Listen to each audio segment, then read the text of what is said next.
नमस्कार दोस्तों, आज हम जानेंगे स्वामी विवेकानंद जी के जीवन परिचय के बारे में। स्वामी विवेकानंद जी का जन्म 12 जनवरी सन 1863 ई को कोलकाता में हुआ था। इनका बचपन का नाम नरेंद्र नाथ था। इनके पिता श्री विश्वनाथ दत्त कलकत्ता हाई कोर्ट के एक प्रसिद्ध वकील थे। उनके पिता पाश्चात्य सभ्यता में विश्वास रखते थे। वे अपने पुत्र नरेंद्र को भी अंग्रेजी पढ़ाकर पाश्चात्य सभ्यता के ढर्रे पर चलाना चाहते थे। इनकी माता श्रीमती भुवनेश्वरी देवी जी धार्मिक विचारों की महिला थी। उनका अंधविश्वास पर भगवान शिव की पूजा अर्चना में व्यतीत होता था। उनका अधिकांश समय भगवान शिव की पूजा अर्चना में व्यतीत होता था। नरेंद्र की बुद्धि बचपन से ही बड़ी तीव्र थी और परमात्मा को पाने की लालसा भी प्रबल थी। इस हेतु वे अपने ब्रह्मा समाज में आए, किंतु वहाँ उनकी चित्त को संतोष नहीं। वे वेदांत योग को पश्चिम संस्कृति में प्रचलित करने के लिए महत्वपूर्ण योगदान देना चाहते थे। देवयोग से विश्वनाथ दत्त की मृत्यु हो गई। घर का भार नरेंद्र पर आ पड़ा। घर की दशा बहुत खराब थी। अत्यंत दरिद्रता में भी नरेंद्र बड़े अतिथि सेवी थे। स्वयं भूखे रहकर अतिथि को भोजन कराते, स्वयं बाहर वर्षा में रात भर भीगते ठिठुरते पड़े रहते और अतिथि को अपने बिस्तर पर सुलाते थे। स्वामी विवेकानंद अपना जीवन अपने गुरुदेव श्री रामकृष्ण को समर्पित कर चुके थे। गुरुदेव के शरीर त्याग के दिनों में अपने घर और कुटुंब की नाजुक हालत की चिंता किए बिना, स्वयं के भोजन की चिंता किए बिना वे गुरु सेवा में सतत संलग्न रहे। गुरुदेव का शरीर अत्यंत रुग्ण रोगीला हो गया था। विवेकानंद बड़े स्वप्नद्रष्टा थे।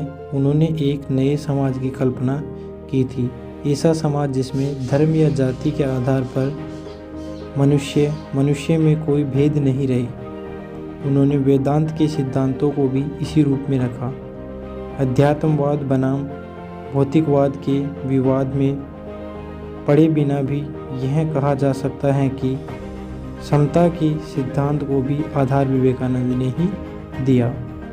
उसने सबल बौद्धिक आधार शायद ही ढूंढा जा सके। विवेकानंद को युवकों से बड़ी आशाएं थी। आज के युवकों के लिए ही इस ओजस्वी सन्यासी का यह जीवन वर्त लेखक उनके समकालीन समाज एवं ऐतिहासिक पृष्ठभूमि के संदर्भ में उपस्थित करने का प्रयत्न किया। यह भी प्रयास रहा कि इसमें विवेकानंद के सामाजिक दर्शन एवं उनके मानवीय रूप का पूरा प्रकाश पड़े। बचपन से ही नरेंद्रनाथ अत्यंत कुशाग्र बुद्धि के और नटखट थे। अपने साथी बच्चों के साथ तो वे शरारत करते ही थे, मौका मिलने पर वे अपने अध्यापकों के साथ भी शरारत करने में नहीं चूकते थे। नरेंद्र के घर में नियम पूर्वक रोज पूजा पाठ होता था। धार्मिक प्रवृत्ति होने के कारण माता भुवनेश्वरी देवी को पुराण, रामायण, महाभारत आदि की कथा सुनने का बहुत शौक था। कथावाचक बराबर इनके घर आते रहते थे। नियमित रूप से भजन कीर्तन भी करते रहते थे। परिवार के धार्मिक एवं आध्यात्मिक वातावरण के प्रभाव से बालक नरेंद्र के मन में बचपन से ही धर्म व आध्यात्म के संस्कार गहरे पड़ गए। माता पिता के संस्कारों और धार्मिक वातावरण के कारण बालक के मन में बचपन से ही ईश्वर को जानने, उसे प्राप्त करने की लालसा दिखाई देने लगी थी। ईश्वर के बारे में जानने की उत्सुकता में कभी कभी वे ऐसे प्रश्न पूछ बैठते थे कि इनके माता पिता भी कथावाचक पंडित जी तक चक्कर में पड़ जाते थे। अमेरिकी बहनों और भाइयों का संबोधन करते हुए इन्होंने अमेरिका विश्व धर्म सम्मेलन में भाग लिया था। सौहार्द इन्हें स्नेह के साथ उन लोगों ने स्वागत किया।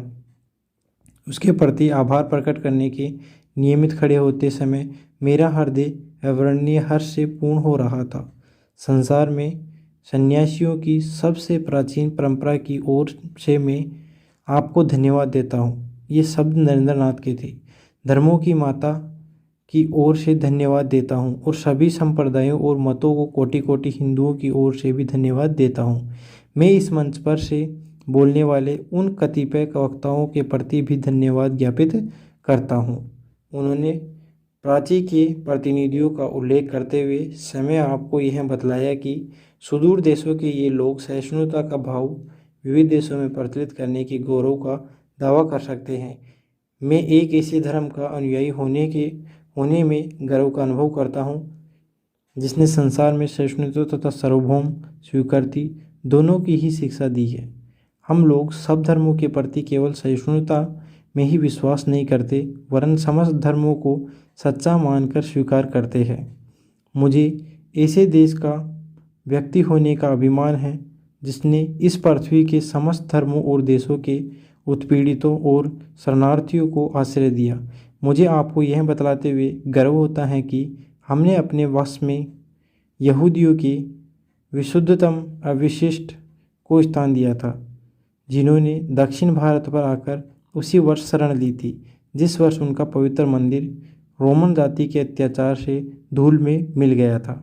ऐसे धर्म का अनुयायी होने में मैं गर्व का अनुभव करता हूँ जिससे महान जरथुष्ट्र जाति के अविशिष्ट अंश को शरण दी, उसका पालन वह अब तक कर रहा है। भाइयों, मैं आप लोगों को एक स्त्रोत की कुछ पंक्तियाँ सुनाता हूँ जिसकी आवृत्ति में बचपन में कर रहा हूँ, जिसकी आवृत्ति प्रतिदिन लाखों मनुष्य किया करते थे।